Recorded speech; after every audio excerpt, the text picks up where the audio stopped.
자, 우리 교재로 164페이지였습니다. 7번에 보시면 부동산 매실 등으로 인한 그 경매 취소입니다. 여기는 이제 96조인데요. 이건 이제 법원에서 직권으로 취소한 것이고요.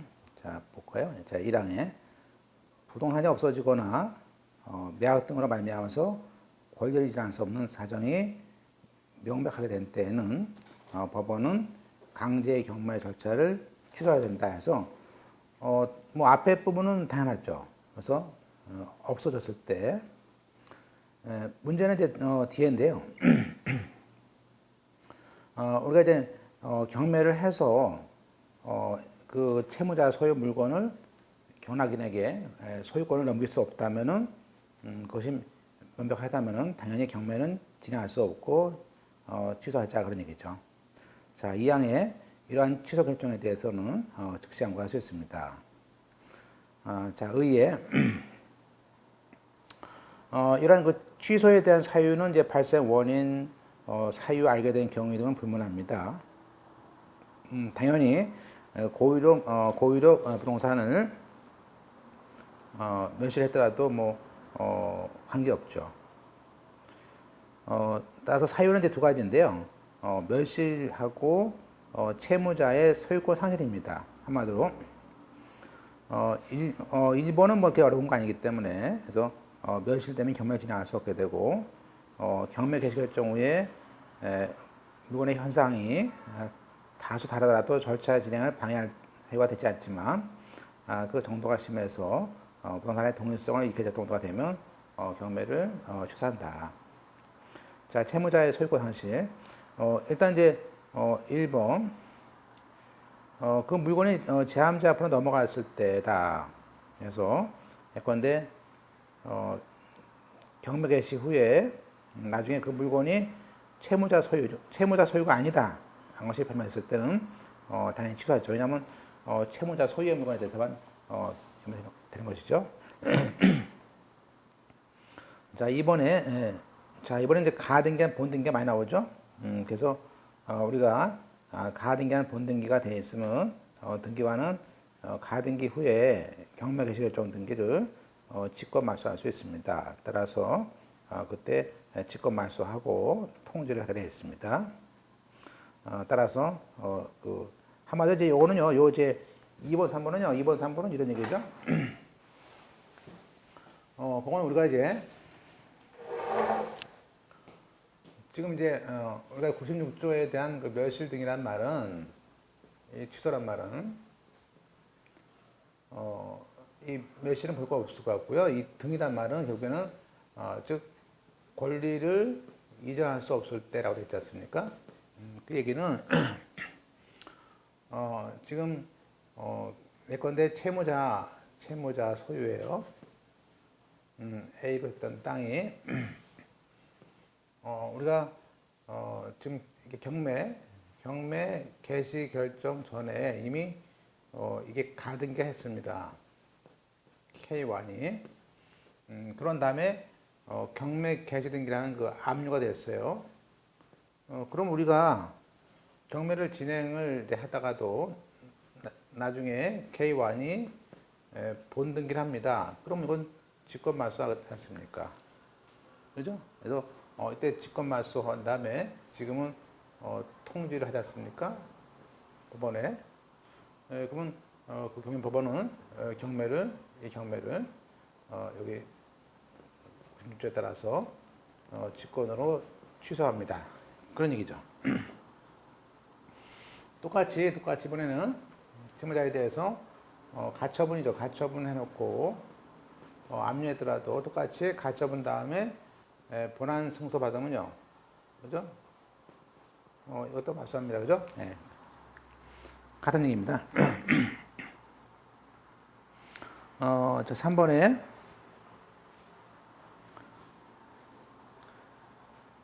그러한 그 처분 건지 가처분 등기가 되어 있는 경우에 우리가 가처분 등기만 되어 있는 상태에서는 경매가 진행할 수 있지만 나중에 가처분권자가 본안 승소 판결에 따라서 소유권 등기하게 되면 경매를 취소합니다. 다만 이제 문제는 뭐냐면, 문제는, 자, 이렇게 되는 것이 아니고, 만약에,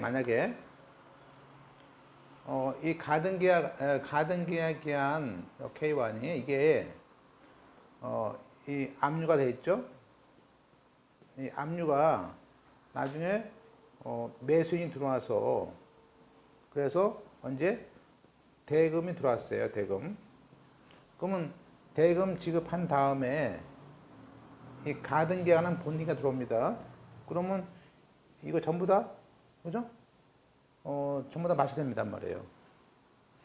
좀 그 얘기죠? 네, 보세요. 맨 밑에 164페이지입니다. 만약에 대금 납부 후에 가등기권자나 가처분권자 앞으로 소유권 등기가 넘어갔습니다. 그러면 일단은 경매는 그냥 진행됐습니다. 됐지만 소유권은 상실하게 됩니다. 그죠?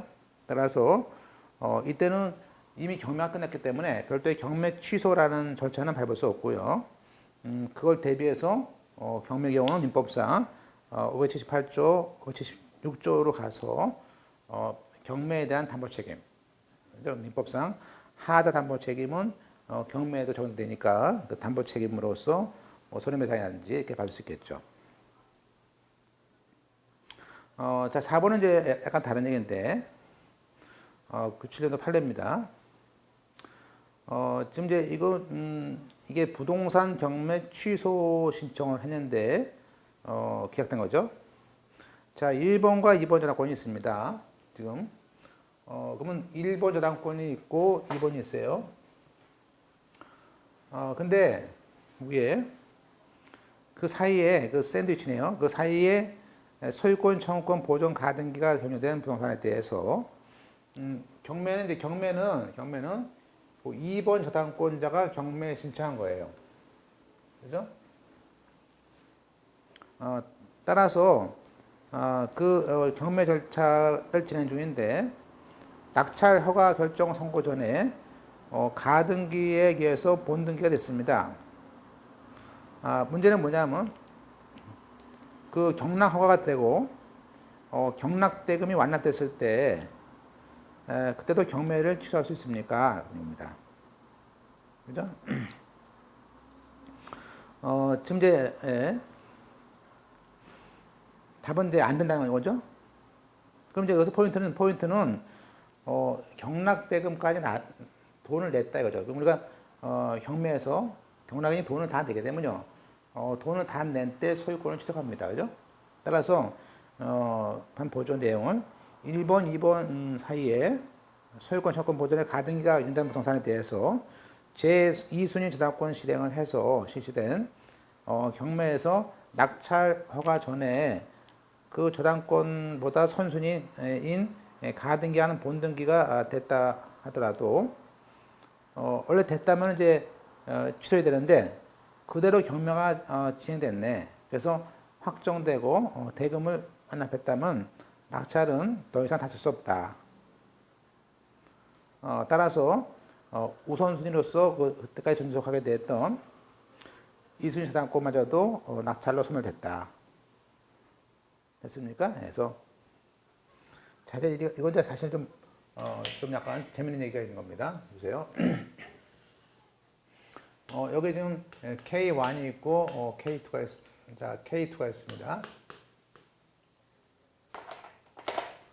자, K1 저당권 1순위, K2가 저당권이 있어요.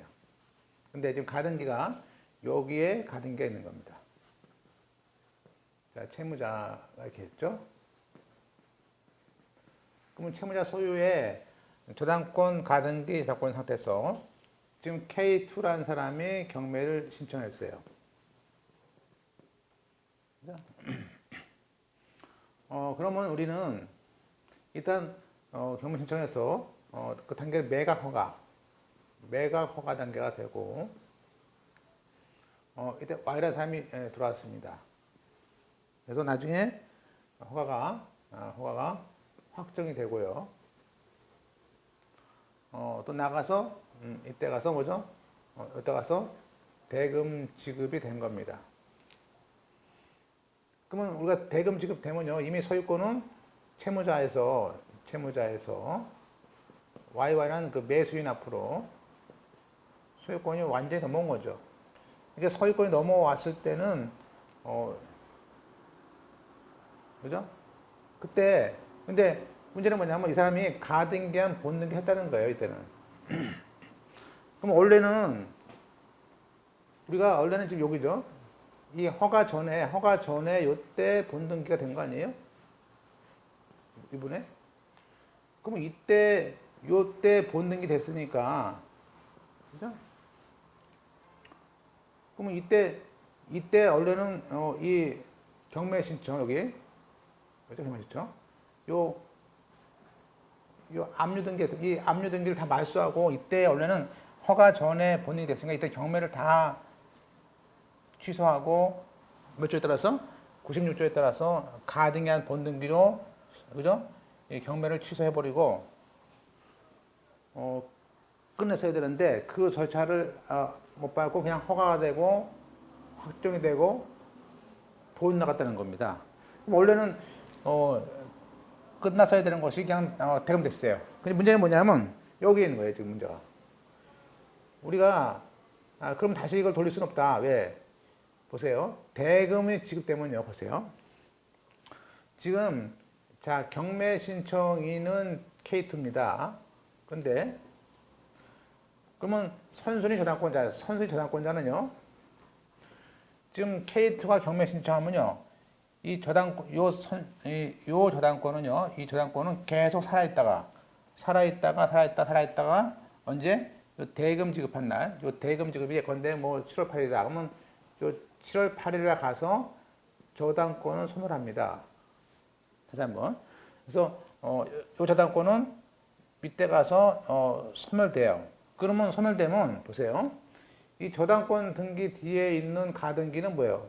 이 가등기는 이 2번한테는 대항할 수 있지만 이 K1한테는 대항할 수가 없어요. 그래서 저당권 뒤에 있는 가등기는 소멸되는 겁니다. 그러니까 소멸되는 등기에 찾아봐서 본등기를 할 필요가 없겠죠. 그래서 이런 경우는 원래는 우리가 나갔어야 되지만 그냥 진행하게 됐을 때 진행했다면은 이런 경우는 경매를 취소할 수 없고 또 그러한 경매 신청에 대해서는 취소해달라는 신청했지만 안 받아준 거죠. 그래서 여기 사건명이 부동산 경매 취소에 대한 계약이죠. 자 이제 보세요. 그러면 거기에 끝에서 지금 165페이지에 지금 4번입니다. 다섯 번째 좀 보세요. 자 우리가 낙찰 허가 확정되고 경매 절차에서 대금의 완납이 됐다는 거예요. 이게 포인트죠. 그럼 더 이상 다툴 수 없기 때문에 자 해보세요. 우선순위로 그때까지 유효하게 존재하고 있던 제1순위 저당권이 낙찰로 소멸치고 소멸됐기 때문에 그보다 후순위인 가등기나 본등기 효력도 저당권 소멸로서 상실됐다. 그러니까 낙찰대금 완납 후에 제기된 가등기에 관한 또 그에 대한 소유권 이전 등기의 명의인이 경매 취소 신청은 이유가 없기 때문에 기각한다. 됐죠? 예. 그 밖에 이제 우리가 각종 법령에 의한 경우도 있죠. 아예 그 학교 법인 같은 경우는 쭉 봐왔지만 학교 교육에 직접 사용하는 교사는 아예 그 압류 금지죠. 그래서 경매 취소가 됩니다. 이러한 이제 취소 절차는요, 직권 취소 절차입니다. 그래서 우리가 96조의 취소 사유는 그 사유가 명백하니까 직권으로 취소 결정하는 것이고 별도의 이항견이 신청할 필요 없습니다. 그래서 신청권이 없고 신청하더라도 직권 발동 촉구에 의무가 없다. 따라서 신청서가 접수되면은 문서권명부에 등록한 다음에 경매 기록에 가출하고 인지도 필요 없다. 일단 물론 이제 항상 경매 취소에 대해서는 확정대로가 발생합니다. 그럼 만약에 이런 그 직권 취소 신청권이 없기 때문에 아까처럼 취소를 해야 되는데 취소해야 할 명백한 사정이 에도 불구하고 집행법원에 취소하지 않았을 때 그때 채무자나 앞서 왔던 그 이항개인들이 집행이의 신청을 통해서 부과했다. 그래서 취소를 해야 함에도 불구하고 취소 안 했을 때 집행이다. 이러한 취소 결정에 대해서는 채권자나 채무자에게 알려주는 고지하고요. 실무에서는 체육관 매수 신고인이라든지 매수인에도 우리가 실무상 이연계가 있는 것을 봐서 취소 결정을 합니다. 물론 이러한 취소 결정이 우리가 확정되면 경매 등기는 말소가 됩니다. 물론 이제 이러한 취소에 대해서 불복할 수 있습니다. 그래서 즉시 항고할 수 있기 때문에 그 즉시 항고 기간이 지나야만이 확정돼야만이 그게 발생합니다. 자 이제 여기까지가 봤었고요. 이제 우리가 이제 경매 개시 등기 했으니까 뭐 합니까? 이제 경매 절차를 위한 준비죠. 현금화를 위한 준비를 해야 됩니다. 그래서 일단 쭉 보시면요. 앞으로 절차죠. 일단 매각 준비를 위해서 장래 배당 요구 종기, 즉 채권자들이 신고할 수 있는 또 배당 요구할 수 있는 그 종기를 미리 결정해서 공고하고요. 또 채권도 신고하라고 이제 알려주고요. 물론 이제 경매 개시 결정 등기하고 실무상은 나중에 채무자에게 경매 개시 결정을 채무자에게 송달하겠죠. 그런 다음에 우리가 집행관이 나가서 현황 조사 명령을 내리고 그다음에 바로 그 감정 평가를 해서 최저가를 결정합니다. 물론 이제 이렇게 최저가액을 산정하더라도 우리가 예컨대 최저 가격이 뭐 2억이다. 그러면요, 우선 채권자, 즉 경매 신청인보다 우선한 채권자를 다 주고 남으면 남을 게 없을 때는 또 경매를 102조에 따라서 취소합니다. 그죠? 그리고 물론 이렇게 경매해서 즉 경매 이때 남을 가망성이 말은 그 압류 신청인에게 남을 가망성이 있다는 뜻이겠죠. 그래서 선순위 다 빼고도 남을 거 있으면 그때 가서 매각기라고 결정일을 지정해서 보내기도 하고 공고도 하고 그렇습니다. 따라서 이런 그 절차가 일련의 절차가 준비 절차입니다. 그래서 보시면 이제 경매 개시 결정 등기가 되고 채무자나 또 임의업매 같은 경우 소유자에게 경매 개시 결정문을 송달합니다. 그리고 현황 조사를 통해서 또 감정 평가를 해서 그 물건의 최저 가격을 정하는 준비를 하게 되고요. 한편 나중에 첫 번째 매각일 전에 적어도 첫 매각일 전에 일정한 시점에 배당 요구 종기를 정해서 그 이양인들로 하여금 그 기간까지 그때까지 배당 요구를 하거나 채권 신고하도록 하는 것이죠. 따라서 감정 평가서가 제출되면 감정 평가액을 참작해서 사실은 그 가격이 최저가가 됩니다. 그래서 나중에 현황 신청서 등기필증에 송부된 등본 또 각종 그 채권 신고서 또 배당 요구서를 조사해서 남을 가망성이 있는지를 조사해야겠죠. 물론 이때 현황 신청인에게 남을 가망성이 없다면은 바로 취소를 받게 되고 그렇지 않다면 매각일과 결정일을 지정해서 그렇죠? 네, 통지를 합니다. 그리고 나중에 이제 물건을 팔 걸 대비해서 그 경매 물건의 명세서를 작성 비치해서 하는 매각 절차를 배웁니다. 자, 근데 우리가 중요한 것 중에 하나가 그럼 우리가 적어도 배당 요구 종기를 정하는구나, 그죠? 그래서 그걸 미리 정해야 됩니다. 일단 이제 취지를 보면요, 각종 그 소액임차인도 있고, 그죠? 각종 많죠, 연계들이. 그래서 경매하다 보면 그 안에 소액임차인이라든지 또 임금채권자 같이 어떤 우선 채권자 있는 채권자들의 경우에 배당을 참가하는 것가 굉장히 중요합니다. 그죠? 그래서 미리 확정을 하기 위해서 조기에 각종 조건들을 확정해서 매수 희망자들이 적어도 자기가 인수할 것이 있는지 없는지 해서 인수할 부담이 있는지 알 상태에서 경매에 참가할 수 있도록 해야겠죠. 그러니까 적어도 법원으로서는 첫 번째 매각일 전에 경매 신청인에게 남을 것이 있는지 무효가 있는지를 판단을 하는 절차를 도모하기 위해서 만든 제도가 배당 요구 종기라는 겁니다.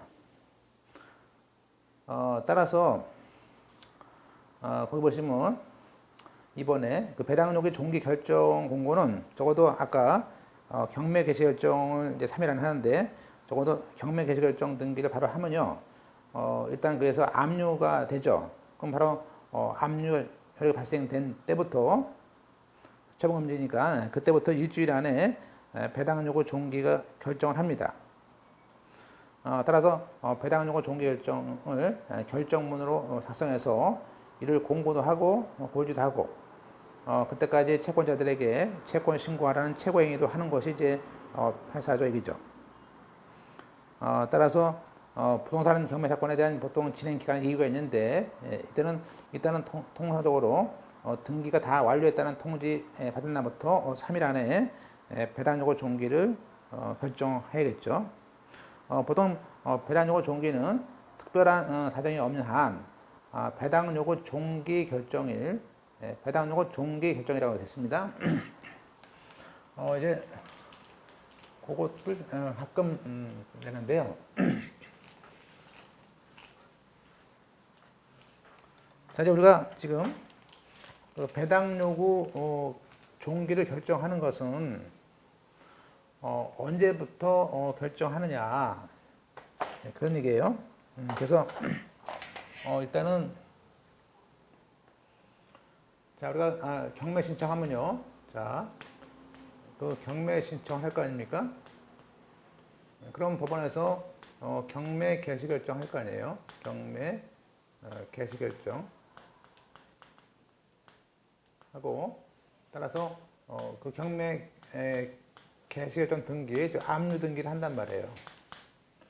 그러면 이 압류 등기가 됐다는 것이 등기 완료가 되겠죠. 등기필 통지가 오면은 그때는 이제 압류했으니까 이건 이제 진행을 해야죠. 그래서 그때 통지가 오면 그때 3일 안에 그때 우리가 이때 배당 요구 종기를 결정하는 날이에요. 보실까요? 거기 보세요. 지금 판결 2번입니다. 배당 요구 종기 결정일. 그러니까 배당 요구 종기 결정일. 보통은 이제 여기는 3일 정도, 한 이틀 정도. 그러니까 보통 한 경매 신청하면 그때 일주일 안에 실장은 이때 배당 요구 종기 결정을 해요. 이날. 그게 그 결정하는 날을 우리는 뭐예요? 결정하는 날을 배당 요구 종기 결정일입니다.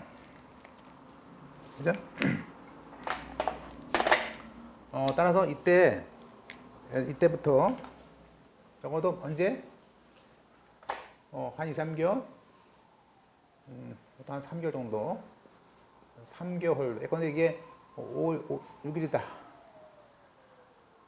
그만 이때 8월 6일쯤 이때가 배당 요구 종기겠죠. 요구 종기를 정합니다. 이때까지 8월 6일. 그러니까 요 8월 6일까지 배당 요구를 하라. 하달 요구까지 채권 신고하라. 그죠? 근데 이런 걸 다 벌려주죠. 따라서 이 배당 요구 종기는 결정일로부터 적어도 2, 3개월, 적어도 채권자가 그저 알려준 다음에 자기가 신고하는 기간들이 또 있으니까 적어도 충분히 2, 3개월 정도의 텀을 줘서 이 기간 안에 하세요라고 하는 것이고, 따라서 이 기준은 우리 예규가 배당 요구 종구 결정일로부터 이걸 이제 시험에서 경매 개시 결정이 아니에요. 배당 요구 종기 결정일로부터 배당 요구 종기합니다. 그러니까 종에서 종이에요, 그죠? 그리고 이제 이때까지 그럼요, 이때까지 다 신고할 겁니까? 그래서 각종 뭐 A1부터 A10 이렇게 막 신고합니다. 임차인들이 있고 저작권자가 있고 전세권자 막 합니다. 그러면 이때 자 마감했습니다. 이때가 종기예요. 끝났어. 8월 6일 날. 자 그러면 이제 그때 비로소 이제 8월이죠. 파는 날 매학길. 자, 첫 번째 매학길. 그러니까 우리 조문에는요 적어도 그러면 이제 보통 한 달 정도. 이제 9월 한 6일이다. 그러니까 적어도 우리 법에 따르면 그 배당 요구 종기라는 것은 적어도 매학기 한 달 전에 미리 있습니다. 이게 과거에는 이게 이 뒤에 있었는데 이걸 뺐어요. 그래서 왜냐하면 그러면 이때 예컨대 뭐 어떤 임차인에 대해서는 내가 이 사람이 보세요. 매학기일 날 이 입찰자 뭐 입찰자들이 뭐요? 어떤 임차인에 대해서는 내가 인수를 해야 되고 누구는 인수할 필요 없고 그런 거를 결정할 수 있죠. 이 신고한 걸 보고서 이 매수인들이 신고인들이 그걸 이제 심사할 수 있기 때문에 적어도 매학기 전에 한 달 전에 한다. 그 얘기만 하시면 되겠습니다. 정확하게. 그래서 자 방과로 이번 다시 배당요구 종기라는 것은 특별한 사정이 없는 한 배당요구 종기 결정일로부터 2개월이나 3개월 이하의 범위 안에서 정하는 것이고 예규입니다. 재민이 실무에서는 그 배당요구 종기라는 것은 통상 첫 번째 매학기일 한 달 안으로 정한 것이 보통이다. 따라서 주문에서 뭐 위 사건의 배당요구 종기는 뭐 2015년 5월 4일이다, 5월 8일이다 이렇게 하는 것이죠. 그리고 이제 이 배당요구 종기를 이제 널리 알려야죠. 그래서 채권자들에게 널리 알려주기 위해서 법원은 그 배당요구 종기를 결정해서 정할 때는 그 경매 개시 결정한 취지와 배당요구 종기가 정해진 때에는 그 경매 개시 결정한 취지 및 배당요구 종기를 공고를 우리가 합니다. 그래서 공고합니다. 그죠? 이때 공고는 보통 경매 개시에 대해서 그 압류효력 등기 개시로 압류효력 발생 때부터 일주일 안에 공고합니다. 물론 이 배당요구 종기는 인터넷 법원 경매 공고란에 옥션란에 게시를 하거나 법원의 게시판에 게재합니다. 신문은 아니고요. 자, 그 다음에 우리가 이때 또 우리가 이걸 또 이제 일일이 또 뭐죠? 알려줘야 될 거 아닙니까? 그래서 거기 경매 개시 결정한 취지와 배당요구 종기를 보통 거기에 최선 전세권자 하든지 또 에게 고지해야 된다. 이러한 고지는 주소지 그런 채권자들의 주소지로 우리가 발송을 합니다. 자 이제 그러면 그 고지하는 상대방 우리가 배당 요구 고지를 하는 상대방이 굉장히 중요한 게 뭐냐면 두 가지 최선 순위 전세권자하고 88조에 따라서 배당 요구할 수 있는 사람들한테 한다. 자 이제 오늘의 제일 하이라이트죠. 그러면 우리가 배당 요구 고지는 우리가 내가 채권이 얼마 받을 게 있다. 그래서 나중에 배당될 때 얼마 달라라는 일종의 배당을 요구하는 것이죠. 그죠? 자, 그러면 이때 보세요. 그럼 84조에 우리가 배당 요구의 고지를 미리 이제 알려주는 거죠. 이걸 학종 채권자들에게 알려주는데 우리 법에서는 그 누구한테 알려주냐면 물론 각장 주소지로 보내줍니다. 문제는 뭐냐면 우리는 보세요. 이게 압류등기가 됐어. 압류등기 됐다. 그러면요. 이때 배당 요구 종기 결정을 해서 이날 이제 고지해 주는데 일일이. 문제는 배당 요구 고지란 것은 여기 예컨대 1번 전세권자가 있습니다. K1. 여기 K2가 또 있어요. K3는 전세권자. 얘는 저작권자. 자, 그 얘기는 뭐냐면 그 얘기는 우리가 전세권자 같은 경우는요, 우리가 항상 그 전세권자 같은 경우는 최선순위니까 이 사람은 자기가 살고 있는 전세 기간 동안에, 그죠? 예컨대 이 경매를 진행하는데, 지금 자기는 지금 아직도 1년이 남았어요. 그러면 이 사람은 그 계약 기간, 그 물건이 경매가 되더라도 1년 동안의 기간을 더 살 수 있어요. 따라서 이 사람은, 이 사람이 어떤 액션을 취하지 않는다면요. 나중에 경락에는 Y는 이 전세권이 이게 2억이다. 그러면, 자, 이 사람이, 두 가지 옵션권이 있는 거죠. 그러니까. 첫째, 배당 요구를 해요. 자, 배당 요구하면 어떻게 됩니까? 나중에 배당금 받아간다는 거죠. 2억을.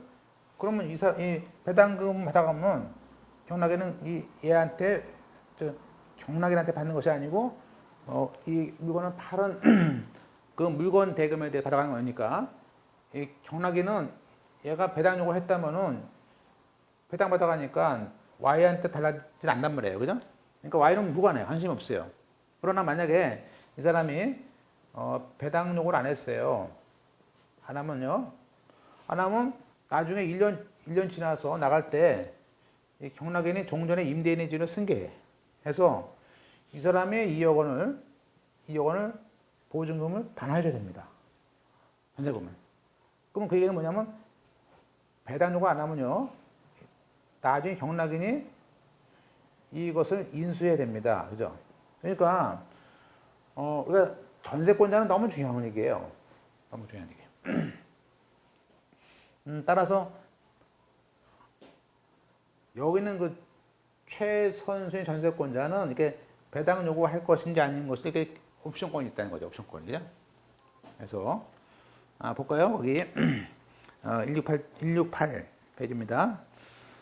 자, 우리가 저당권, 채권, 압류 채권, 가압류 채권. 한마디로 저당권과 압류와 가압류 채권이 있는데 그것보다 더 앞에 있는 채권이죠. 그걸 다른 말로 하면 뭐죠?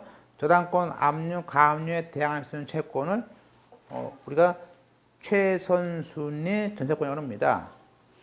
이 사람은 자기가 자기 전세권 2억을 인수할 것인지 배당 요구할 것인지를 선택을 할 수 있어요. 그러니까 법에서 91조 4항 단서에 따라서 이러한 전세권자에게 배당 요구를 할 겁니까 아닐 겁니까를 알려주기 위해서 그 주소지로 고지를 해줍니다. 따라서 배당 요구 고지의 상대방은 당연히 뭐죠? 최선순위 전세권자가 들어가는 겁니다. 그죠? 그리고 두 번째는 88조라는 조문에 우리가 뒤에 봅니다만 88조에는요 배당을 요구해야 되는 사람들이 있어요. 법에 정해놨습니다.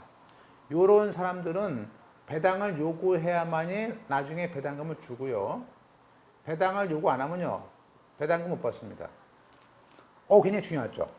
그죠? 그래서 우리가 이렇게 배당의 요구 채권자라는 88조에서 하면 당연히 배당 요구할 수 있는 그런 기회를 줄 거 아니에요. 그죠? 그래서 거기에 세 가지입니다. 주로 집행력이 있는 정보를 가진 채권자. 우리가 이 중에서 여기서 예컨대 K5가 어떤 공증 받은 게 있어. 또 K6는 뭐예요? 증명이 있어. 그러면 요 공정증서나 증명을 가지고 있는지 안 가지고 있는지 아무도 몰라. 그럼 나중에 이 배당 요구 종류까지 사람들이 배당 요구 안 하면요 못 받습니다. 판결문이 있다 하는 거 아니지 않습니까? 그래서 거기에 집행력이 있는 정보를 가진 채권자도 일일이 다 요구해야 되고요. 또 경매 등기 후에 들어온 가압류권자가 있다. 여기 이건 뭐 K7이다. 얘도 경매 등기 후에 들어온 가압류권자도 배당 요구를 해야 됩니다. 그리고 민법, 상법, 기타 법률에 따라서 우선권자. 우리가 민법, 상법, 기타 법률 그러면 주로 이제 주임법상의 임차인인데 우리가 이렇게 민법, 상법에 따른 그런 각종 그 우선 변제권자가 있습니다. 일반 채권보다 우선한 거. 주로 이제 확정일자에는 임차인, 확정일자에는 상가임차인 등이 되겠죠. 그런 우선권자한테도 배당 요구라고 봅니다. 자, 그러면 우리가 배당 요구 고지의 상대방은요. 배당 요구의 고지의 상대방은 여기에 최선수인 전세권자하고 88조에 있는 배당 요구 채권자인데 88조에 있는 배당 요구 채권자는 뭐죠? 집행력이 있는 정본을 가지고 배당 요구를 해야 되고요. 가진 자. 두 번째는 경매 등기 후에 가압류권자일 거고요. 세 번째는 각종 민사법상 우선 변제권자일 거란 말이에요. 그죠? 따라서 경매 등기 뒤에 그래서 이걸 이제 외울 때 뭐 집행력 있는 정보 가진 사람, 경매 등기 후에 가압류권자, 우선 변제권자입니다. 그러면 그 집 뒤에 가면 우선한다. 이렇게 보시면 되겠어요. 물론 뒤에 이제 자세히 보겠지만 이런 사람들은 그죠? 네. 자, 그래서 그 밑에 최선수의 전세권자나 법원에 알려진, 그렇죠? 신고했다는 얘기죠. 법원에 알려졌다는 얘기는 뭐예요? 요거, 그죠? 자기가 판결만 가지고 간 거죠. 네, 그렇게 법원에 알려진 그 집행력 있는 정보를 가진 채권자 등은 배당 요구 종기를 고지를 받을 상대방이고 이 사람들은 또 한편으로는 배당 요구를 해야 됩니다. 그러면 우리가 이중 경매를 했을 때 앞서 선행 사건이 그 취소가 되거나 취소가 되면요 후행 사건을 진행합니다. 따라서 후행 사건 단계에서 이미 배당 요구 종기 후에 신청했다면 그 새롭게 배당 요구 종기를 연기를 한다고 했죠. 그래서 연기해서 다시 과거에 배당 요구하지 않은 이양견에게 고지를 합니다. 우리가 이제 그러면 이렇게 배당 요구 종기를 연기한다는 것은 쉬운 얘기가 아니죠. 그래서 각종 이양개인의 문제가 있기 때문에 서로 간에 있기 때문에 배당 요구 종기라는 것은 채권자 등에게 이양개인에게 영향을 미치기 때문에 원칙적으로 연기는 안 된다. 그러나 특별한 사정이 있으면 되겠죠. 물론 이 특별한 사정에 의해서 연기를 할 때 그 배당 요구 종기를 적어도 배당 요구 종기 처음에 했던 그 배당 요구 종기 결정일로부터 6월 이후는 안 된다. 그것이 이제 우리가 2007년에 나왔던 얘기입니다. 예, 이거 우리가 보세요. 그러면 이게 무슨 얘기냐? 자, 배당 요구 종기를 연기를 할 수 있는 특별한 사정이 있다. 그럼 연기를 해야 돼. 그럼 연기를 하는 것이 6개월 동안 연기하는 것이냐? 그 얘기예요. 자, 보세요. 좀 이게요. 우리가 아까 압류 등기가 되고요. 압류 등기 되면은 바로 뭐죠? 배당 요구 종기를 결정해요. 결정합니다. 그죠? 그래서 예컨대 이게 6월 5일 날 했어요. 그러면 이때부터 언제냐고? 한 2, 3개월, 예를 들면 3개월 후에 9월 5일 날쯤에 배당 요구 종기됐습니다. 그러면 우리가 배당 요구 종기를 연기하면 안 되는데 특별한 사정, 이 특별한 사정이 있어서 연기를 해야 돼. 보통 이제 뭐가 냐면 원래 개인의 회생이 들어와서 진행하면 안 되는데 회생 절차 중에 경매를 진행하면 안 되는데 진행했어. 그래서 연기를 해야 돼. 그러면 보세요. 그러면 이렇게 배당 요구 종기가 연기해야 됩니다. 그럼 연기를 할 때 그럼 우리 조문에 아까 언제부터 6개월? 6개월 동안 안 된다는 얘기가 이거 보세요. 6개월 동안 안 된다는 얘기가 요때부터 6개월이 아니에요. 언제? 여기 배당 요구 종기 결정한 날로부터 6개월이니까 실제 이미 3개월을 써먹었잖아요. 그죠? 써먹었으니까 결국에는 뭐죠? 한 3개월 정도까지밖에 안 되겠죠. 그래서 이렇게 해서 6개월이니까. 그죠? 그래서 거기 됐습니까? 그래서 거기 6개월의 한 말 보시고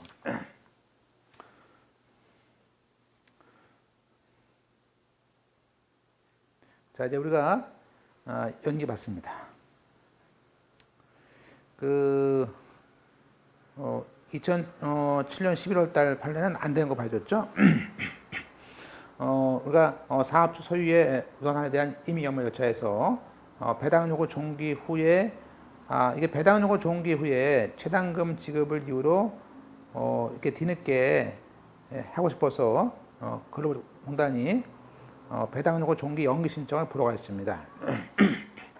자, 이번에는 이제 우리가 이제 아까 그러면 배당 요구 종기라는 것은 배당 요구를 해야 되는 날 그날까지 그리고 채권 신고를 해야 되는 날 그날까지 그런 의미예요.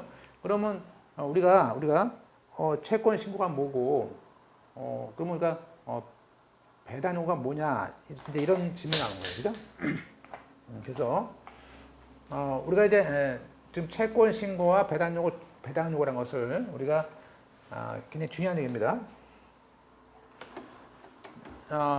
결론적으로 말하면요, 우리가 결론적으로 배당 요구는 한마디로 배당 요구서를 안 내면요, 나중에 배당 절차에 가서 돈을 못 받습니다. 그런데 채권 신고는 한마디로 이런 얘기예요. 내가 배당은 당연히 배당을 줘요. 그죠? 등기부에 있는 사람이야. 당연히 줬는데 문제는 제가 혹시 그 채권이 그죠? 그동안 갚아서 줄었는지 그걸 알고 싶은 거야. 그래서 단순히 채권 계산서만 내는 거예요. 그래서 우리가 배당 요구 종기는 뭐라고요? 배당 요구 종기라는 것은 배당 요구라는 것은 배당 요구 안 하면 못 받는 것이고 채권 신고는 채권 신고 안 해도 받는다. 그래서 거기서 도표를 한번 보세요. 자, 우리가 169편입니다. 채권 신고라는 것은, 채권 신고의 최고라는 것은, 그 사람이 이제 우선권이 있는지 없는지 모르니까 그 채권을 갖다가 있는지 없는지를 밝혀야 한다.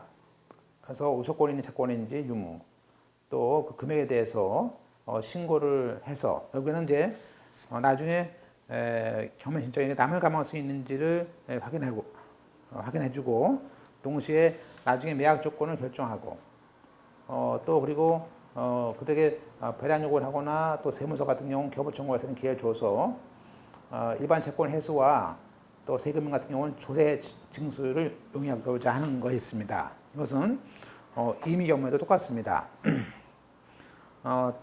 물론 이런 채권 신고에 위반했다 하더라도 경매가 무효가 되는 것은 아닙니다. 또 매약 허가에 대해서도 이양이 없기 때문에 이런 채권 신고 안 했다고 채권 안 했다고 항고로 되지 않습니다. 왜냐면 어차피 채권 신고 안 해도 돈을 주니까 그렇습니다. 그러면 자 84조 얘기입니다. 법원 사무관 등은 148조 3545 채권자 등에게 한마디로 우리가 당연히 다시 한번 당연히 배당받는 사람이 148조 얘기거든요. 당연히 배당받을 사람들한테 채권의 유무, 그 원인과 액수, 원금, 이자, 비용, 부채채권을 포함해서 배당 요구 종기까지 법원에 신고하라고 채고를 하는 것이 84조 상항이고요. 이때 채고를 받을 사람이 외국에 있거나 분명하지 않았을 때는 또 우리가 공고를 하면 된다. 이때 공고는 짧죠. 일주일만 지나면 그게 발생합니다. 그죠? 그러면 이제 우리가 만약에 그러면 사망에 그러면 그 기간 안에 채권 신고를 하지 않으면 됩니까? 대해서는 그 사람의 채권액은 등기부 같은 것이 있다면 만약에 등기부 등본에 있는 금액을 보고서 그 기록의 서류와 증빙을 따라서 알아서 계산을 해주는 것이고, 다만 이제 그거 이상의 새로운 채권을 추가할 수는 없을 뿐이다. 자, 그러면 우리가 한마디로 채권 신고의 상대방이란 말은 우리가 배당 요구권자가 아닌 사람들이에요. 즉 배당 요구 안 해도 돈을 줄 수 있는 사람들.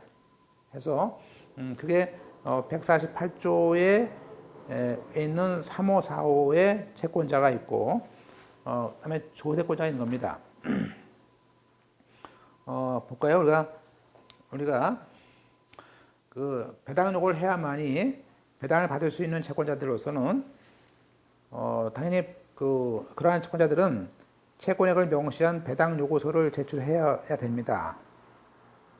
따라서 그런 사람들에 대해서는 구태여 다시 채권 계약서를 제출할 필요는 없는 겁니다. 그러니까 채권 신고 최고의 대상이라는 것은 배당 요구 없이도 배당을 받을 수 있는 채권자로 제한합니다. 그죠? 그러니까 우리가 채권 신고라는 것은 채권 신고 최고라는 것은 그죠? 이거는 배당 요구 안 해도 당연히 배당을 주는 사람들이다 이거예요. 그죠? 그러면 그 사람들이 누구냐? 아까 우리가 자 88조에 있는 조문은요. 얘는 배당 요구를 해야만이 되는 사람이에요. 그래서 우리가 이런 채권자를 배당 요구 채권자라고 합니다. 그리고 148조 조문이 좀 낯설지만 나중에 익숙해집니다. 이게 얘는 배당 요구 안 해도 당연히 배당을 받는 당연한 배당권자야. 그죠? 이렇게 나눠지는 것이죠. 네. 근데 여기 아까 뭐죠? 요거는 집행력 있는 정보를 가진 사람, 그죠? 또 경매 개시 뒤에 가압류한 사람, 뒤에가 그다음에 우선 변제권자였습니다. 근데 이거 사실 이게 좀 어려운 얘기예요. 누구냐 이제 문제죠. 일단 이렇게. 근데 우선은 뭐냐면 3호하고 4호를 말하고 있습니다. 볼까요? 그럼 보세요. 2장에 그러면 경매 등기 전에 등기가 여기. 자 우리가 3호는요. 3호는 경매 개시 결정 전에 가압류한 사람입니다. 그러면 우리가 그림 보세요. 그림 그리면 자, 이게 그림 보세요. 그러면 이게 지금 경매 개시 결정 등기 아니에요? 경매 개시 결정 등기 요 등기 뒤에 가압류한 사람이 있고요. 뒤에 가압류한 사람 K2 그 전에 가압류한 사람 K1 그러면 자 우리가 여기 경매 등기 전에 가압류한 사람은 148조 3호고 그죠? 됐습니까? 그리고 여기에 경매 등기 뒤에 한 사람은 어디에? 이렇게.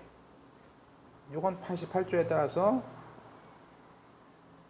배당 요구 해야 되고. 이제 아셨죠? 그리고 두 번째, 2번에 4호예요, 4호. 저당권, 전세권. 자, 저당권, 전세권 그 밖에 우선 조건으로서 경매 등기 전에 등기되었고, 경매로 인해서 소멸되는 우선 변제권자. 이런 말을 해요. 그러면 우리가, 다시 한 번.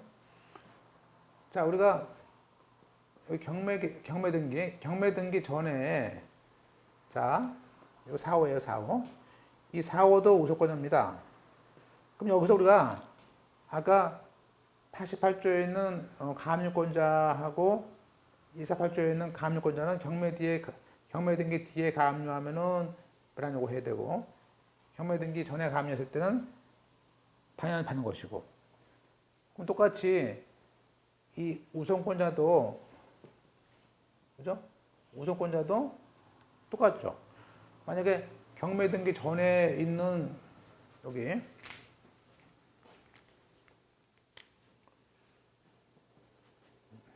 요걸 볼까요? 경매 등기 전에 있는 요 보세요. 우선 변제권자가 뭐가 있을까요? 우리가 알고 있는 거.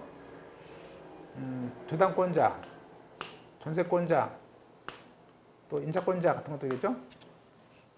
이런 사람들은 요 앞에 요 경매 등기 전에 들어온 사람들은 채권 신고를 하고 즉 이 사람들은 148조의 4호에 있는 사람들이고 당연히 받고 그 다음에 경매 등기 후에 들어온 사람들은 같은 우선권자라도 저당권, 전세권자라도 이 사람들은 요건 여기 88조에 따라서 여기 배당 요구해야 되고. 그러면 일견 우리가 좀 어려워 보이긴 하지만 실상 결론은 간단해요. 왜냐면 경매 등기 전에 들어온 사람은요. 경매 등기 전에 들어온 사람은 법에서 보호하겠죠.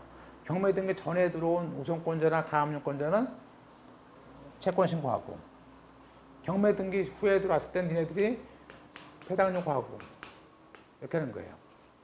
그래서 우리 보통 이제 일반적인 하나의 그 관점은 경매 등기라는 압류의 처분 금지에 뒤에 들어오면은 그건 아무래도 불편하다. 그죠? 네. 그런 얘기죠. 자, 다시 한번 하겠습니다. 따라서, 자, 169페이지. 다시 한번 보겠습니다. 채권 신고처 상대방은 148조의 3호, 4호 채권자다. 그래서 방가루 1번에 첫 경매 개시 전에 등기된 가압류권자, 이 첫이란 말은, 첫 번째란 말은 그 이중 경매 때문에 그렇습니다. 그래서 그때 첫 경매 등기 전에 등기된 가압류권자고요. 또 저당권, 전세권 그 밖에 우선 면제권자로서 첫 경매 개시 결정 전이죠. 첫 경매 개시 결정 전에 등기돼서 경매로 인해서 소멸되는 우선 면제권자가 148조 4호입니다. 그러니까 저당권, 전세권 등을 말한다. 임차권 말한다. 그리고 경매 등기 전에 들어온 임차인도 특히 이번에 여기 경매 등기 전에 임차권 명령이 아닌 임차인 이것도 임차권 명령한 사람은 일단 그것도 전세권에 준해서 채권 신고서 보낸다. 아셨죠? 그래서 이제 우리는 이제 경매 등기 전에 가압류권자나 우선권자에 대해서는 채권 신고하고 경매 등기 후에 들어오는 가압류권자나 우선권자에 대해서는 우리가 배당 요구 고지하는 걸 알 수 있습니다. 그 밖에 또 각종 조세권자들이 많이 들어오죠. 경매 들어오면 각종 세금 받을 사람들. 그래서 조세라든지 그 밖에 공과금 주관하는 공공기관에게도 최고를 합니다. 주로 소유자의 주소지 관할세무서에다가 알려주고요. 또 시급면에도 알려주고요.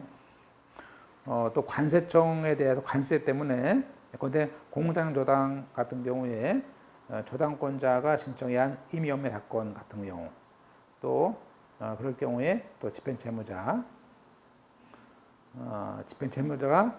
일반 회사 같은 경우에는 관세 문제가 있으니까 관세 측량에도 통지를 합니다. 그 밖에 뭐 각종 국민연금, 국민건강보험공단 같은 곳에다가도 주소지, 소유자 주소지에 관할하는 곳에 다 최고를 합니다. 실무상은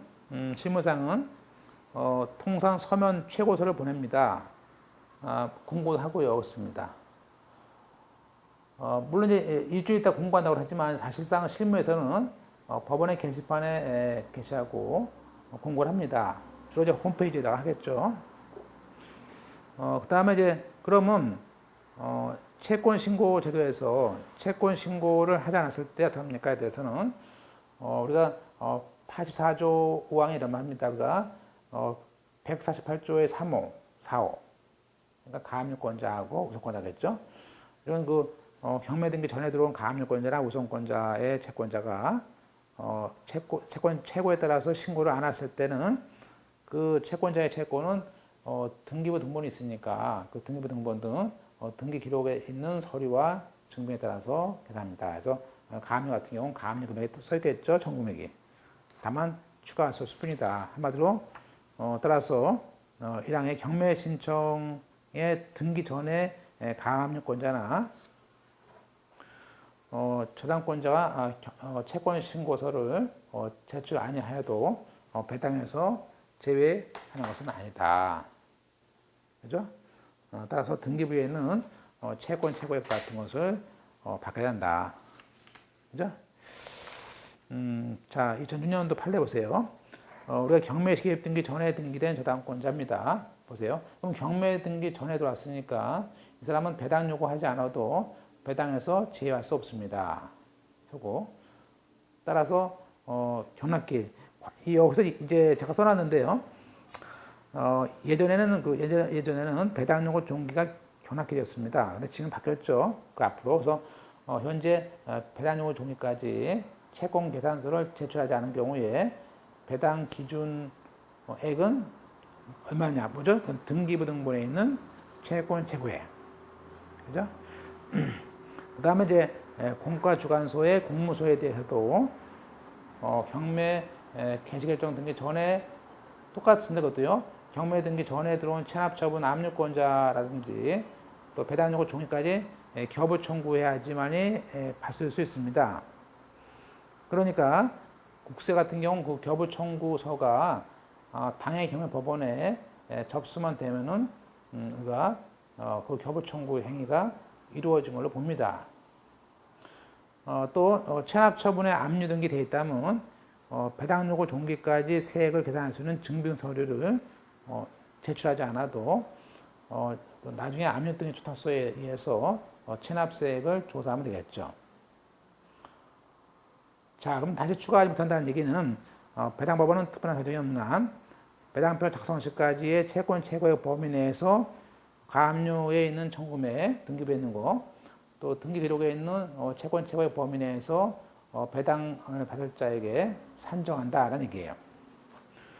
또 이제 그럼 우리가 채권 신고에 대해서는 아까 가압류권자, 우소권자 배웠었어요. 등기 전에. 그거 외에도 가등기권자도 있습니다. 이 가등기 담보권자는 우리 조문에 안 나와 있죠. 이거는 어디냐면 민집이 아니고 가담법 16조에 있습니다. 볼까요?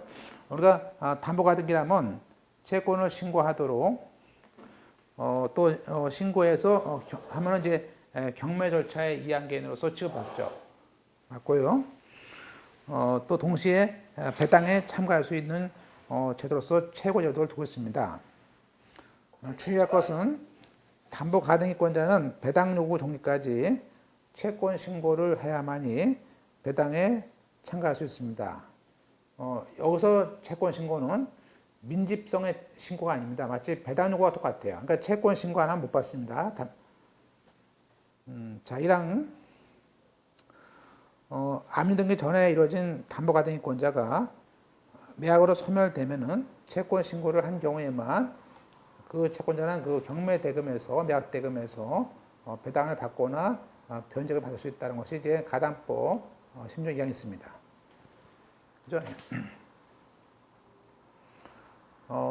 우리가 2항에 재개발과 현재 재건축 사업이 시행되는 결과 공급된 즉 그때 부동산에 대해서 집행할 때도 종전 등기부에 있는 각종 저당권 홀자에게도 최고를 해야겠죠. 이건 이제 예컨대 재개발을 해가지고 재개발을 하면 뭐죠? 건물을 철거하고 그래서 거기에 있었던 각종 담보권자들한테도 최고를 합니다. 자,